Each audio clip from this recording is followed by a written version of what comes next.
યોગ્ય વાતાવરણ મળવાની સાથે મિત્રો નકામું ઘાસ પણ ઉગી જતું હોય છે। આજે બાળકોને તમામ પ્રકારની સુવિધાઓ, એક સારું ઘર, સારી સ્કૂલ, સારું કોચિંગ, સારા માતા પિતા, તમામ પ્રકારની સુવિધાઓ મળવા છતાં પણ બાળક યોગ્ય વિકાસ કરી શકતો નથી, કારણ કે એનામાં ખૂટી રહી છે સખત મહેનત કરવાની આદત। મિત્રો, આજકાલ સગવડો વધતી જાય છે, પરંતુ સંઘર્ષ કરવા માટેની શક્તિ જે છે એ દીકરાઓમાં ઘટતી જાય છે। જે જોઈએ છે બધું તરત જ જોઈએ છે, પરંતુ મિત્રો યાદ રાખો, કોઈ પણ મૂલ્યવાન વસ્તુ ક્યારે તરત મળતી નથી।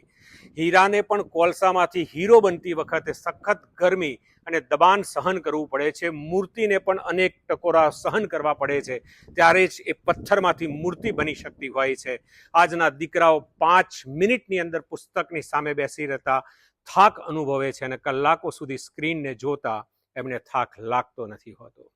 દીકરાઓ, યાદ રાખો, સફળતા મેળવવા માટે સખત મહેનત, નિયમિત મહેનત, શિસ્ત, ધીરજની ખાસ જરૂરિયાત હોય છે, અને આ તમારી પાસે હશે તો ચોક્કસ તમને સફળતા મળશે જ।